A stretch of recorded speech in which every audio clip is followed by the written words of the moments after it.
Raph. James, you got a new couch, mate. Yeah, I got a new couch today. That was what I was doing today. I was waiting for a new couch to be delivered to my apartment. I love new couches. Yeah, new furniture, but the couch is king of the furniture, I would say. Yeah, it is. I'd say It's the most important piece of furniture. Like, because I wouldn't consider a bed furniture. No, you go. Well, yeah, that's Bed's a bed. Bed's bed, separate category. You can eat on the floor, but you can't lounge on the floor. No, and I think it's actually just more important, full stop, even if you include the bed. That's true, because you can sleep on a damn couch. You can sleep, yeah, if play your cards right.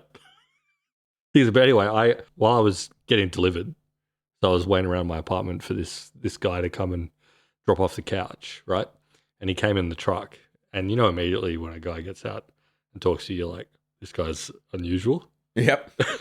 You know, I think removalists, there's removalists and there's like heavy good delivery guy. Yeah, I think this guy was like in the removalist side of things, or at least moonlighted, because he did mention that he does removalist work. Okay. Anyway, but he's just one of those guys who he talked like Goofy, the cartoon character. Had like Goofy-ish voice, and he was just like making strange observational remarks about everything that he just saw around him at all times. Like he would just be like, "Must be the most popular elevator in the building." And I was like, "Yeah, it is." How many elevators are there? There's two, but I don't think he knew that. I think he thought it was one. Anyway, so he was going on about that.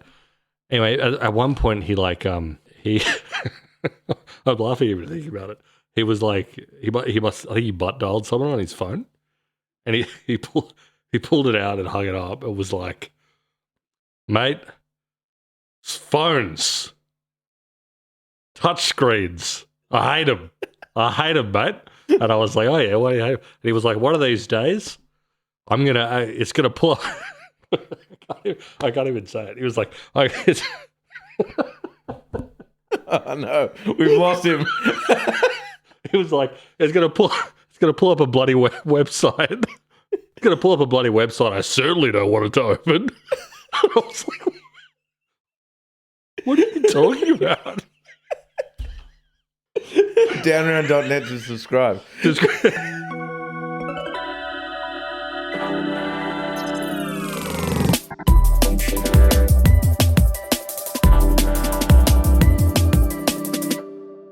Anyway, that was crazy. What are you talking about, man? Maybe like one of those like Tor assassin websites. Yeah, but surely that's what he meant. Today, so look, it's going to be about AI. Don't touch that dial. It's also about China. It's also about China, which is very important. This episode should be called "The Battle Lines Are Drawn." Okay. Feel free to do something with that, Mark. The battle lines are drawn, folks. The battle lines are drawn. Now, this is what I want to talk about. We want to talk about open source. We're going to talk about Chinese model Kimi. We're going to explain what open source is. People are pro-open source. People are anti-open source. People are pro-regulation. People are anti-regulation. You know, Chinese models, what does it all mean? What's the future of this crap? Yep. What's the future? The battle lines are drawn. And when I say people, it's like, you know, it's not just like Chinese think this, Americans think this. Even within, you know, Western liberal democracies, there is a battle. Yep. There is a battle afoot. And the lines are drawn. And I'm going to say, a little tease for later. Oh, yeah. I'm disappointed to say, unfortunately, I think I might agree with David Sachs. Aye. I know. It pained me. It pained me as I read some Sachs. Some sack whacking that I was like, I might. He cooked. Is that what you thought? That's crazy. No, maybe not. One of the things that kicked this current week off, this current cycle, because you're right, the battle lines have been drawn. There's been a whole bunch of discourse online about Chinese AI and open source AI and American AI. And sorry, I should say, yeah, open source Chinese AI, and also at the same time, the big closed AI, like Anthropic, OpenAI, like, and people, like we mentioned last week, the Palantirs and the Satya Nadellas being kind of saying warning about them. Yes. Like, this is kind of... Yeah, there's lots of little fights and battles going on. So, look, there's a headline today right now. I'm looking at the Wall Street Journal website. Top American AI execs sound alarm on Chinese models. And there's a picture there of Dario, Sam, and Demis Hassabis from Google. And there's look, The thing that kicked this off, one of the things that kicked this off, and it's a good scene setting exercise, is that China had their big AI conference. Yeah, was that the thing that kicked it off? It's that plus Kimmy. It was that price. It was around the It was same. that and Kimmy Case. But those things happened on the same day, and I would argue not by coincidence. It was a real show of force from the People's Republic. My mother-in-law's over there right now. Sorry, In China. diverge in China, and she's like a left-leaning Australian, maybe. Oh, not even teal. I would say like slightly further left than. Oh no, tealish. Tealish. Teal adjacent. The resin jewelry set. Yeah, Inner city lefty vibe. and my wife read me a text where she was starting to think maybe democracy isn't the best system. After being in China for 1 week. Command and control. After being in China for 1 week, she's like, things just work here. That's all you need to do to turn a teal into a Marxist-Leninist. Send them to Yunnan province to check out how the trains are running. Anyway, China threw its big AI conference, right? And they've been doing this for a number of years. This happened last week. To give you a bit of a sense of where it's come from, I think it was the 2018 or 19 edition of this very same conference. The opening act was Elon Musk and Jack Ma in conversation on stage. That's Jack Ma of Alibaba, who was, Who disappeared for a while. he disappeared for a while. He's back. Yeah. He's certainly not as loud anymore, but, he is alive. He is alive. And more maybe on that, we actually mentioned on Down Around that, there's rumors that, or not even rumors, that Alibaba, who obviously make the Quen models, they were talking about potentially going closed source, but latest news on that is that they're not going closed sourced, and there may have been suggestions from others, from potentially the Chinese Communist Party, that we would prefer if you stayed open source. Yes. This is what we're going to get into today, obviously. But anyway, so from Elon Musk and Jack Ma, two people who probably won't appear on a Chinese stage together again for a number of reasons, I would argue. But the headliner this year, last week, July 17, a little bit different. Xi Jinping. Yeah. The big man. The president of China got up and did a speech opening up this AI conference that China does. He did a big old talk, but basically it was a big geopolitical speech, essentially. It was doing a big hype speech about Chinese AI, but he used it to talk about not just AI, but also how AI should be regulated globally and what the posture of AI should be for the free and thinking nations. Yeah. Aligned with China. And it was also a bit of a whack on America. Yes. Right? So I'm just reading. So here's some quote. I put out some choice quotes. Yep, please. From Xi. AI should be a trusted tool for humanity. We should jointly oppose overstretching the national security concept in the field of AI and placing one country's security over another. Mm-hmm. AI development and its application should not erode or undermine the diversity of world civilizations or the uniqueness of cultures in different countries. Mm-hmm. The fine steed of AI gallops with both speed and stability. Yep. Do you agree with that? I absolutely agree with that. Bold and responsible. AI development should not be a solo performance by a single country, but a symphony of international cooperation. I totally agree with that. And the last one, this actually spoke to me really deeply. A man of wisdom adapts to changes. A man of knowledge acts by circumstances. Yeah, we got to be nimble and fleet of foot. How true that is. But obviously this was a bit of a whack at America of saying you guys aren't writing the rules. Yeah, and he specifically calls out open source models as being beneficial for the South, the global South. He literally said we should encourage open source, openness, collaboration, and sharing. And yes, the big part of his geopolitical pitch here was, I am talking to the developing world. Do you think that 1 year ago Anthony Albanese knew what open source was? No, I don't think 2 weeks ago Anthony Albanese knew what open source is.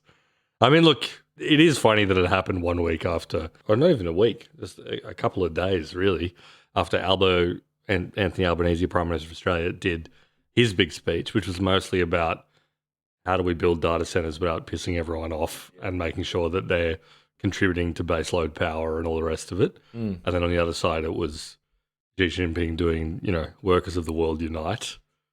Yeah, well, I mean, but more broadly, the point is he doesn't want the power of AI basically conglomerating to to large American multinationals Yes. in a closed box system, like a black box. Sorry, he said, like in a black box thing that we can't see, that charging whatever rates that, and again, he kind of was like, poorer nations of the global south won't be able to afford the rates that they charge. Hence why we need open source to make this world-changing technology available to everyone. Totally. And it was also clearly a geopolitical play where he was like, this AI shit is happening, and all you guys that are clearly not in America's orbit, like you're not getting American frontier models delivered to your front door, we will look after you with our open source, super cheap models. Yeah. Our DeepSeeks and our Kimmies and our...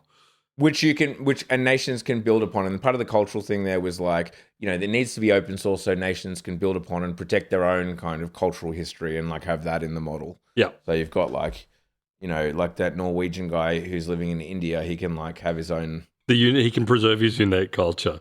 So as part of this thing, they announced the World Artificial Intelligence Cooperation Organization, which is like this China-led, it's headquartered in Shanghai, and it's China-led, and it's about...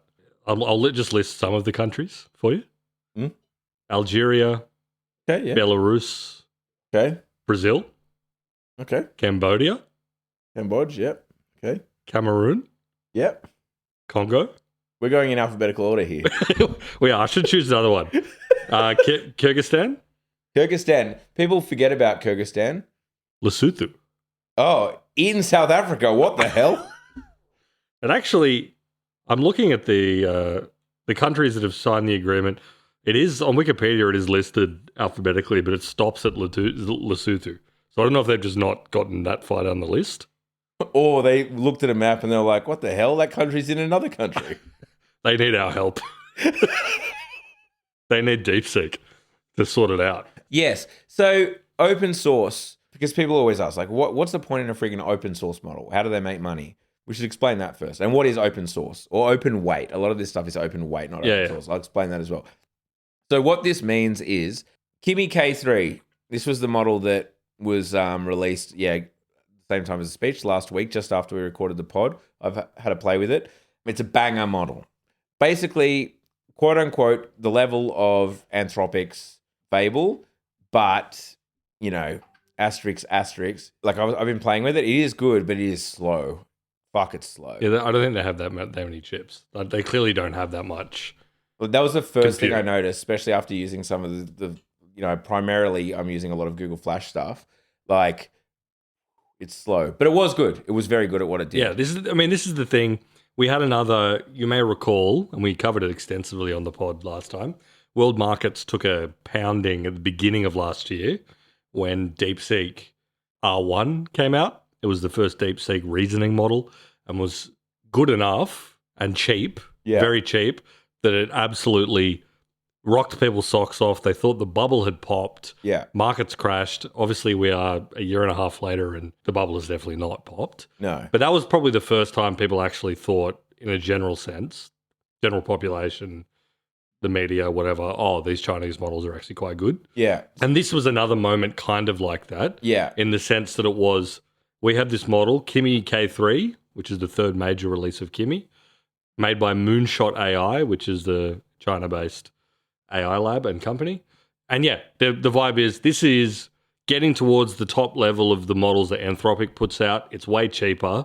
It's open source, which we'll talk about in a sec.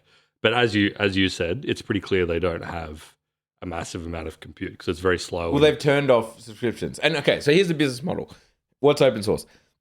I don't think they actually have released it yet as open source. They're about to. Yeah. But what open source or open weights, depending, means is basically I can, once open source, I can download the code and I can just run it on, if I had enough grunt, if I had enough RAM, I could run it on. If you had a bunch of NVIDIA chips or whatever. Yeah, exactly. Because again, these things need, a terabyte of RAM and whatnot.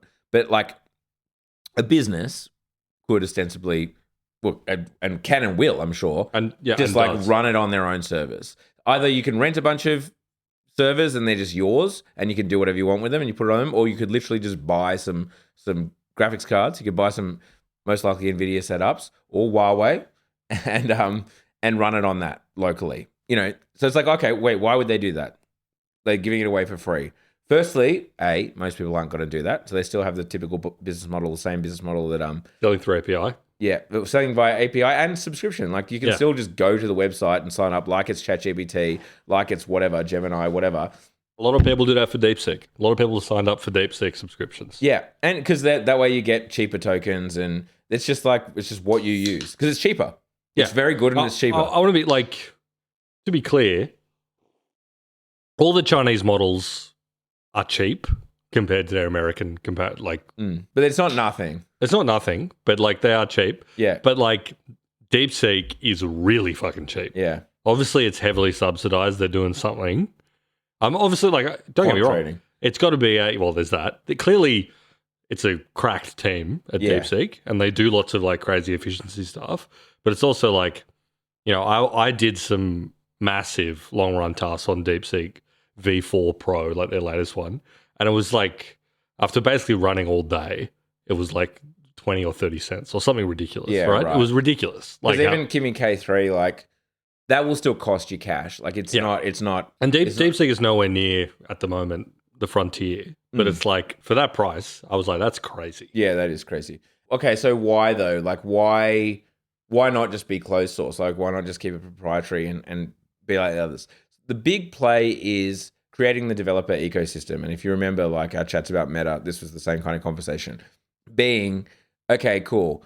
If Kimi's putting out their open source projects or whatever, then maybe if you're, we always use legal firms as the example, but maybe if you're making AI for whatever, logistics or whatever, and you want to build it on some model, you're building it on Kimi. So now people are using Kimi and getting used to it and contributing back to the community and optimizing it, and you're building this kind of system around it. So and then when they go to a new place, they're we should build our own model on Kimi, or we should run this locally because they're familiar with it. They build the tooling around it.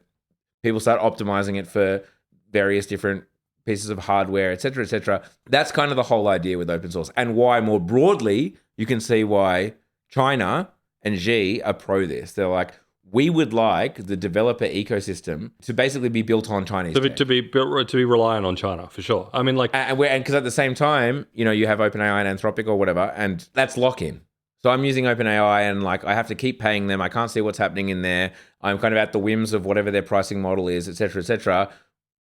It would be better if I use a Chinese model, and you develop this ecosystem. And basically. I think and we talked about this explicitly. I think it was last week on the podcast, where it's China has 40 years of experience of knowing that if you make it cheap and good enough, the businesses of the West will come. Yeah, and that's basically what Xi says in the speech as well. He says that we have experience focusing on manufacturing and making it accessible, I think, is the term that they use. And and we can do the same thing with AI. Yeah. Make it accessible for everyone and master it and make it accessible for everyone. The world is completely economically entangled with us on manufacturing and increasingly higher on the value chain.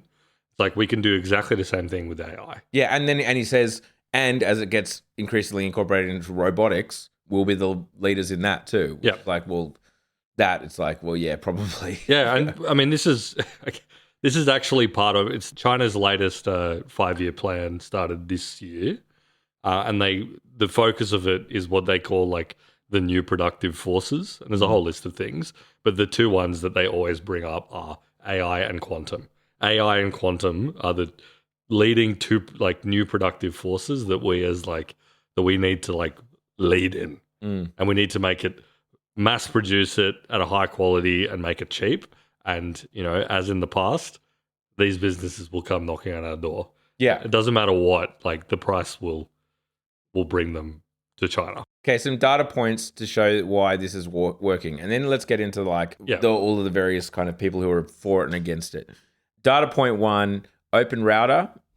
I actually use Open Router to test other things. It's basically a website where you pay Open Router, you get one API key, and you can just try any model you want. Yeah, I use it a bunch. In the last week, and obviously this is in the wake of Kimi, and also GLM, which we were mentioning a few weeks ago, Chinese models. In America, people used more Chinese models on Open Router than they did American models. That's on Open Router to be that. So that doesn't mean that in general. People misreported this as saying Chinese more popular than America. It's like on OpenRouter because most people are hitting Anthropic and Gemini and OpenAI directly for the API. So it's not indicative, but that is interesting nonetheless, the people who are using OpenRouter. Point number 2. This is a weird one. Not weird.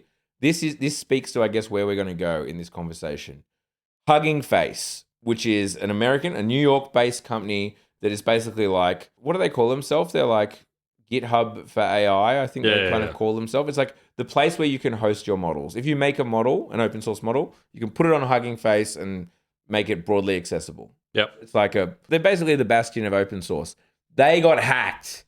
They got owned, folks. They got pwned. Sad. This very recently. They had all this telemetry, like the hackers came in, stole a bunch of data, were dicking around, but hackers leave a bunch of traces. They leave all this, stuff. I don't fully understand that, but that's one of those things people say. Like, I guess they're tooling. Like, you can see their tooling, how they get through the various security things, this, that, and the other. Firstly, they used AI on top of all their security monitoring to notice that they'd been hacked. That worked great.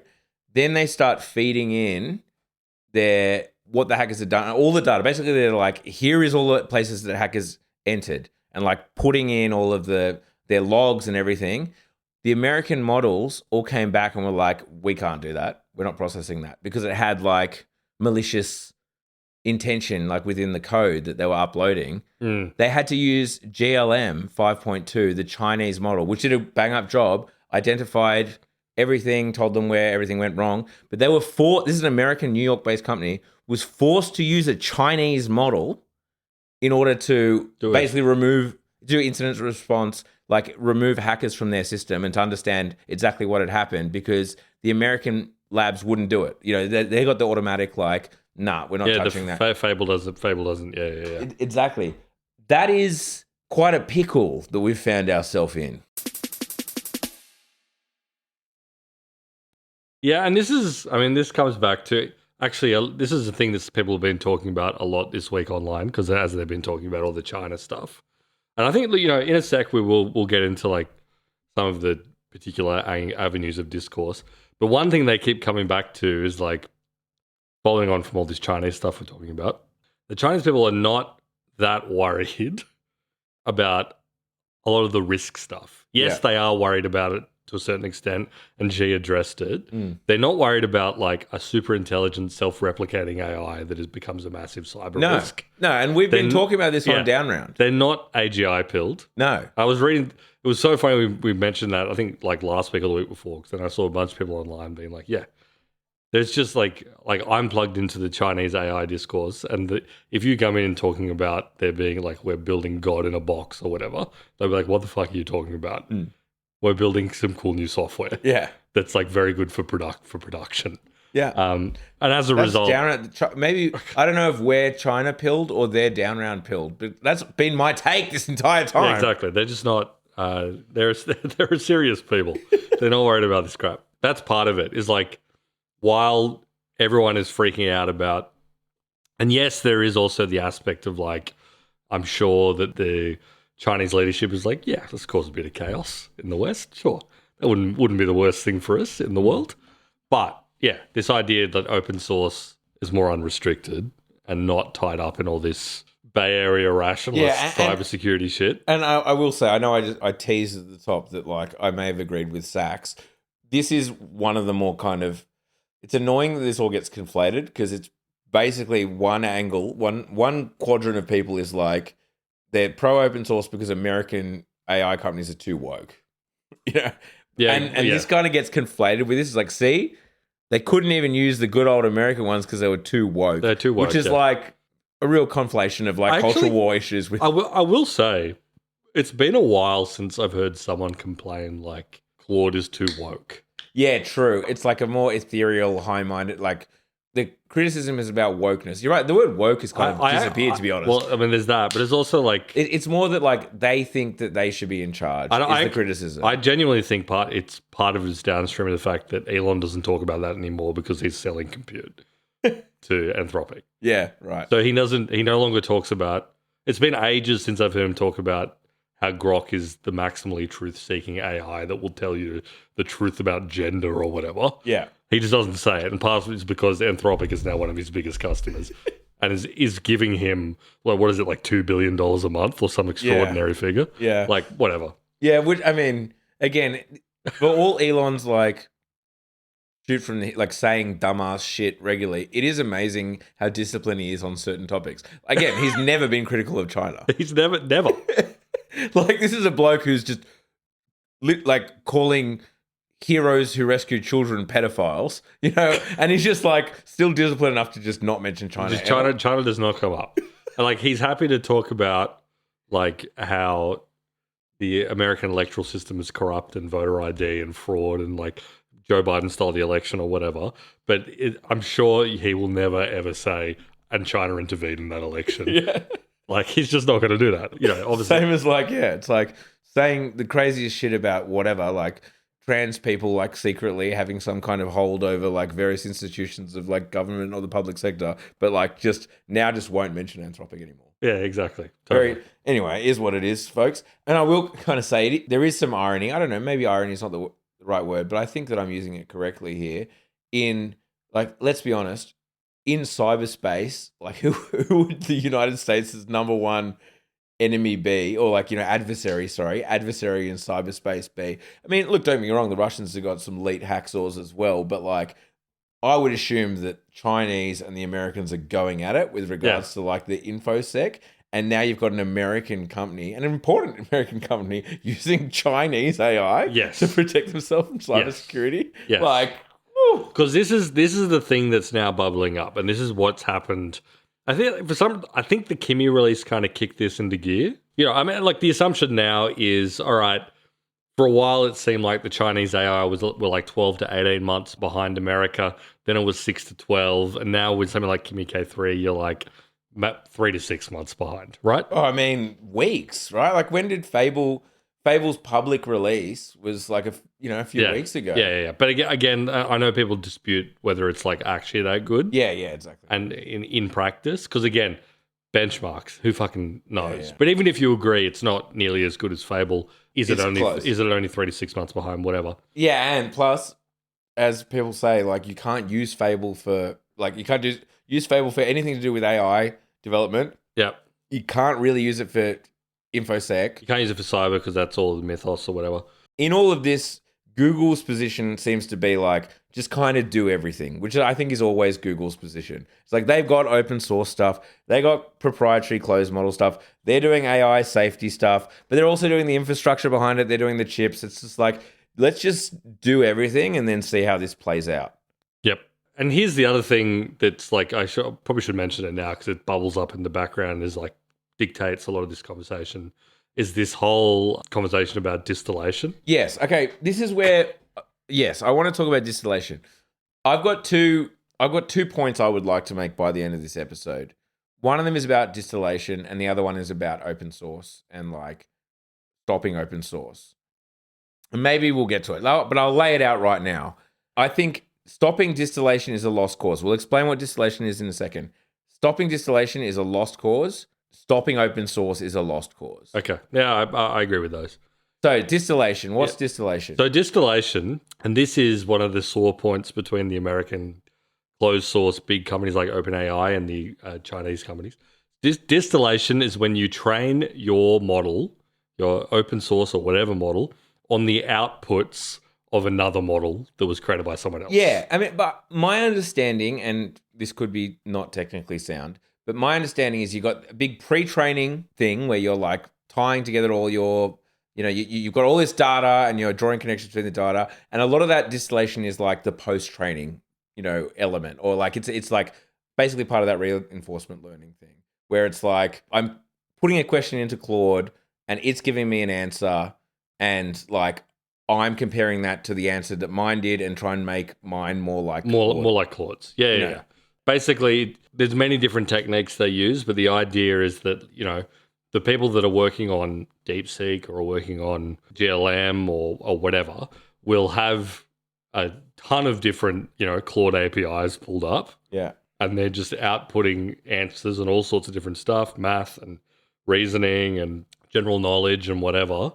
And they're working through various techniques to bring their answers up to the quality of Claude's. Yeah. So you're basically, you don't know exactly how Anthropic did it, but you're getting effectively a similar result. You're getting because you're brute forcing almost your way. Exactly, and the reason why this is one of the ways that you can tell this is definitely happening, but without even having to do any research, is the fact that all of these models sound like Claude. Yeah, well, yes, there's that. They all sound like Claude. Occasionally, if you ask them, they'll say they are Claude. Occasionally, they'll identify themselves as Claude. But, it used to be the fact that every AI had its own kind of like flavor. And I would argue that the only AI that has a genuinely unique flavor that is not Claude tinged is probably Google's. I was going to say, yeah, because Gemini gets weird and erratic. And Gemini is a very weird, in many ways, kind of like misaligned model. Its thinking is often quite aggressive and weird. It's strange, yeah. Like the other day, it was like, I was looking through the thinking of it, like being agentic and like telling some other agent, and it was so aggressive and rude, like in a way that I never would be, and it was like no more horse shit. Like it like hit them with the no more horse shit. So I was like, what the fuck? Yeah. What is There's a lot, and also I've found that if you tell Gemini models like you are X, like you are an author, you are this particular character, speak in the voice of this character, it will do it far more aggressively without like the default assistant posture compared to the others who are like, I think it's part of Claude's constitution or whatever, where it's like, I can never really pretend to be someone else. Yeah. And this actually pisses me off about AI a bunch. It isn't good at impersonating people. It always feels like AI. Yeah. I don't know. It's just not very authentic in that. It always goes too far in certain directions. Yeah, like sure. if you're like, you've got a bubbly, friendly personality, it's just going to fucking smash emojis and be so annoying. You know what I mean? You can't say that. You've got to be like, you're normal. Yeah, you're a normal person. Anyway, the point is that, sorry, I should say that OpenAI is slightly different, but even they converge. Like, I think they are copying from each other's homework a bit, and over the past few models, OpenAI and Anthropic have really converged on some things. I don't think it's necessarily because of distillation. I think it's because there are people that have worked with both, and there's data sets and all the rest of it. But the point is that every Chinese model, even the new DeepSeek, sounds a bit Claudish. And you could tell that is because, to varying levels, they have trained off Claude outputs, or they've done reinforcement learning of Claude outputs. Anyway, all this comes back to is the American models are like, I fucking hate this. Yes. Because we have spent hundreds of billions of dollars on these training runs to make our AI really good. And you guys over in China are taking shortcuts, essentially cresting off our work. Yeah. Doing these, training these models for far, far lower cost. A, because you've got, who knows what the fuck you're doing on the chip side of things. Yeah. But B, because you're not actually doing the core work, you're training off our outputs. Yeah. So this is why a lot of these arguments have popped up, because they're like, then you take these models that you trained for much cheaper than we did, and you sell it back to people who should be our customers at a far lower inference cost. Yes. This is literally the whole argument. Exactly. And they are turning and saying, Donald Trump, do something. Do something about it. Do something about it. So, okay, again, my point one that I wanted to get across is you can't do anything about distillation. I think that unless they come up with some like insanely aggressive rate limity thing, but even then the Chinese models get around it. Like if you create 1 million accounts from various IPs and whatnot, I don't know how you stop distillation. And also like I don't know whether it should be stopped. As other people have pointed out time and time again, like isn't it ironic the guys who slurped up all our data are mad that like people are using theirs? Yes. And even though that's now becoming like naff to say, I think it's true. It's like you distilled all our shit. Yeah, you know, that's what you did. Yeah, exactly. You were just distilling all of it, like the internet's data. And also more to the point, and I know this is like unsatisfying, I've said this before, but I don't think there is a way to stop it. I think regulation is only going to fuck shit up in this world. Like trying to ban certain uses of AI, like you're just going to catch up a bunch of bullshit. Yeah. People are going to be able to do it anyway. You're going to cause a bunch of palaver without solving anything. That's my take on the distillation side. Yeah. And I think you got to open the floodgates and just be like, it's legal. You guys need to work it out. And I think this was like, I don't know if it was explicitly part of it, but I feel like it was part of the vibe of the export controls and shit like that for Fable.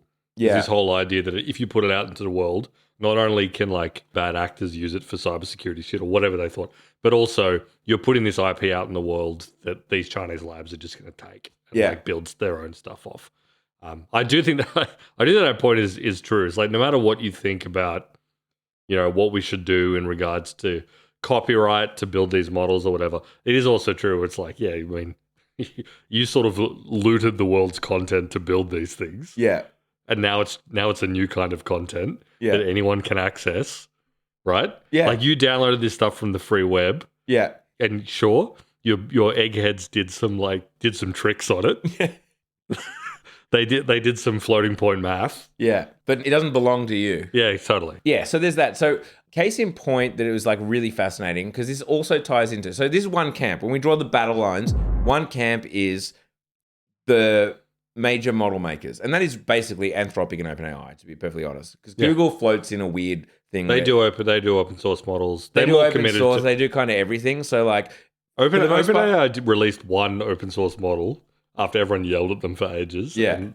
I've not heard much about that. But yeah, primarily we're talking about, yes, Anthropic, OpenAI, and people kind of aligned with them. So the OpenAI tying into this kind of idea of distillation, Dean Ball argued that open source is inherently decelerationist, which is like a huge slur in this world. Yeah, if it's like, so to explain, Dean Ball is the head of strategic futures at OpenAI. There's a job title for you. But he used to... Neom-esque job title. Totally. But he used to be... Sorry, I'm looking at his LinkedIn to get the actual title. But he worked at the White House. He was a senior policy advisor in the Trump administration in the White House Office of Science and Technology policy. He was working on AI policy for the Trump administration. He now works at OpenAI. And I'm honest with you, I followed this guy on X, and I think he's like I think he's a smart guy. Like he's written some stuff on AI that's really sharp.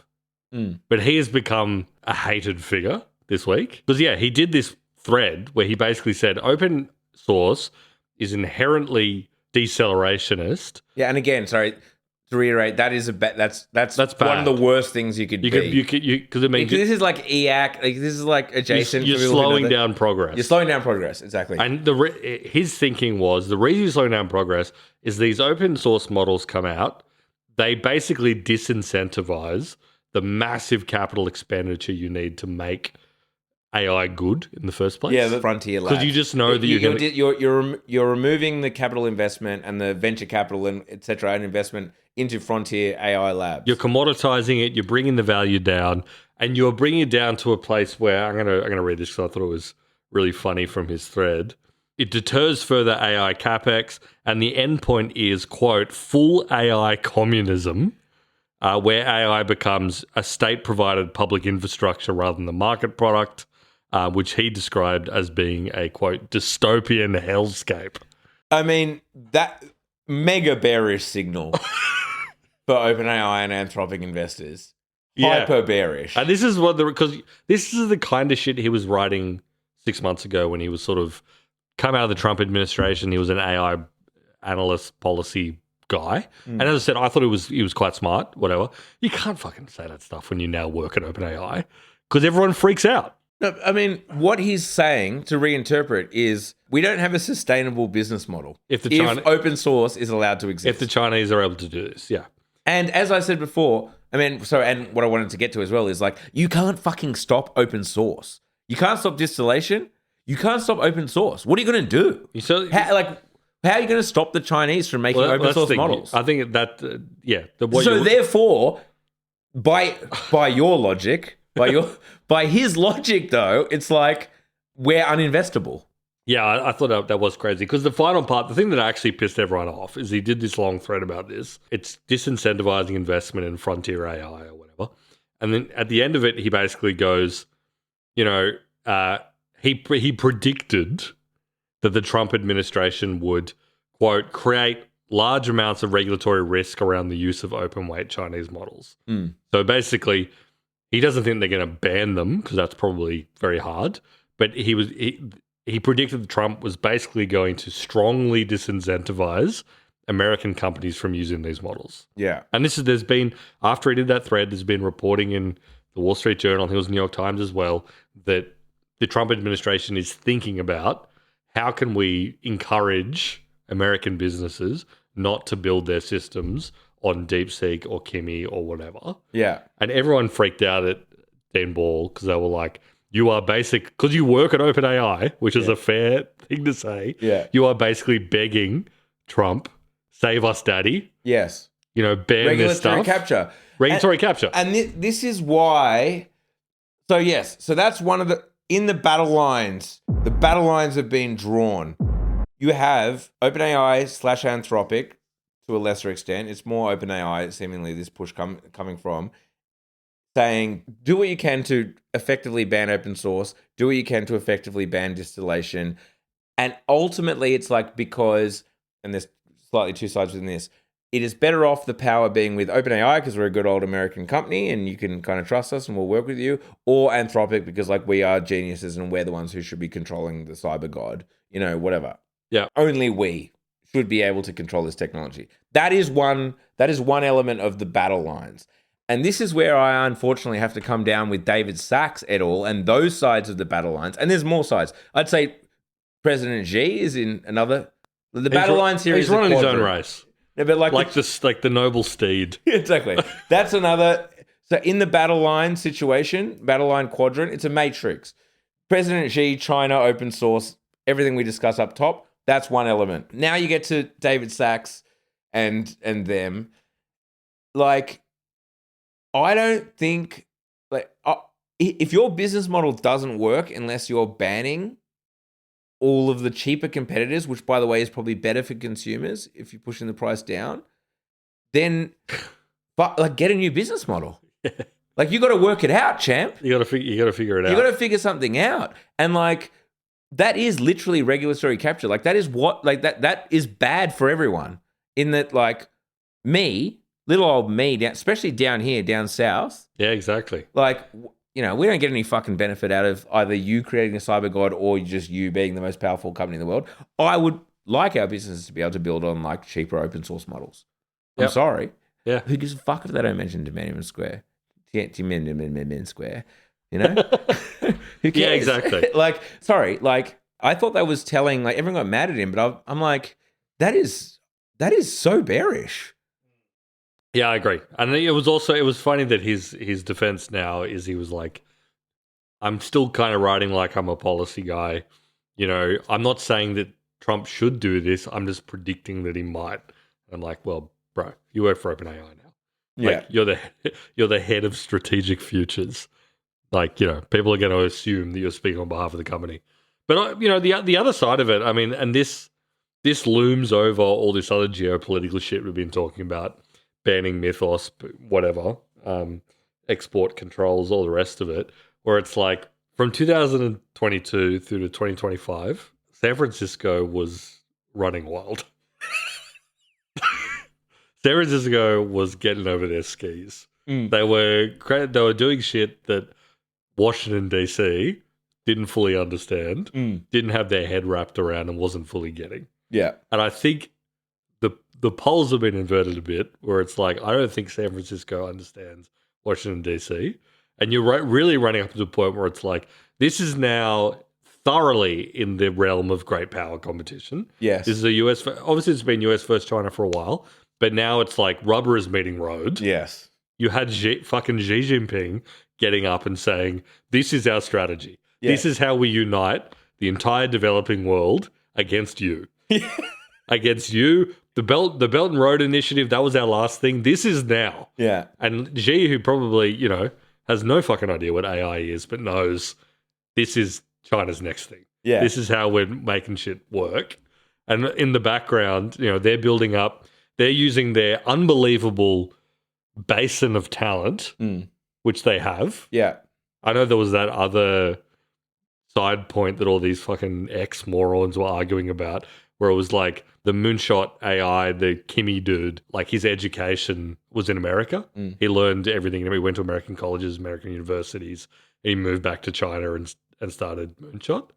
So they're having this fucking immigration debate where it's like, well, fucking all you Trump people scared him off with your immigration racist whackery.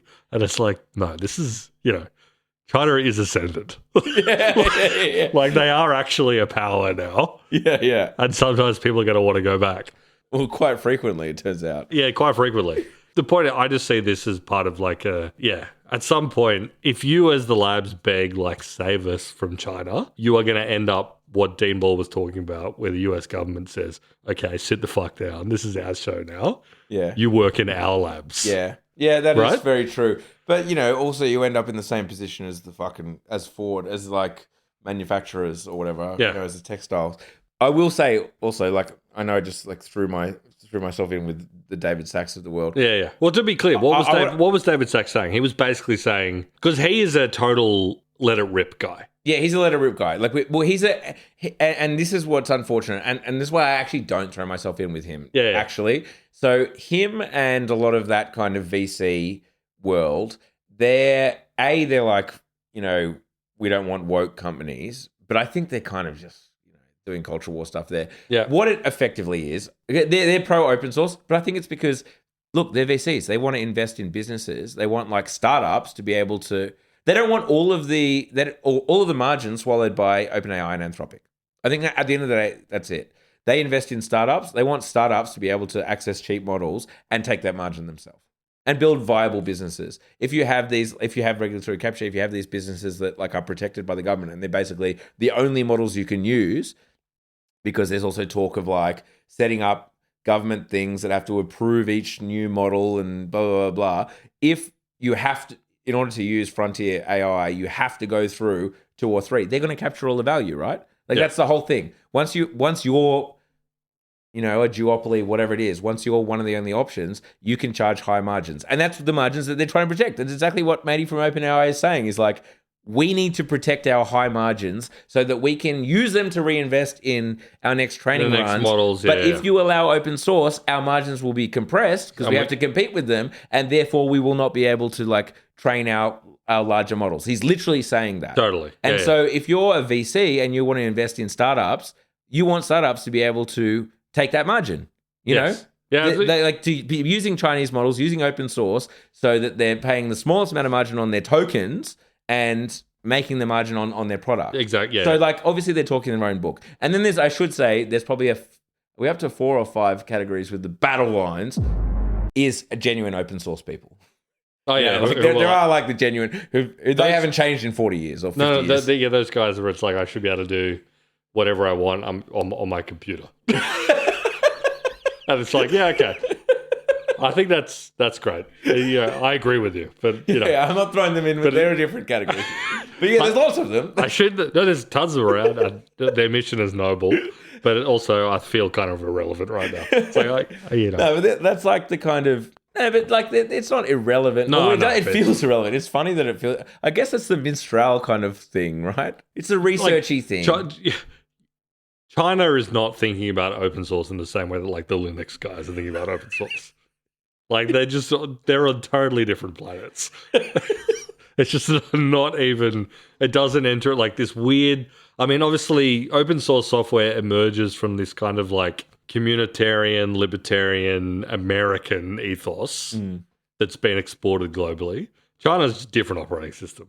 They're thinking about, okay, how do we exercise power in a global context? But getting back to the David Sachs thing, I think it is interesting because, Dan Rand listeners, we've talked about this guy before, all-in podcast host, crypto and AI czar in the Trump administration before his time, his term expired. Russia obsessed. Yeah, obsessed with Russia, likes Russia versus Ukraine. He's an interesting cat. But he, I think, really comes from, he's from that stance where he's America will win if you take the shackles off. Yeah. Let our guys across the whole stack of American AI innovate, build what they want, and government get the fuck out of the way. And to be fair, whilst, yes, even if people are running Chinese models, they're going to be running it on American chips. Sure. Yeah, exactly. At the end of the day, it's where does the value accrue?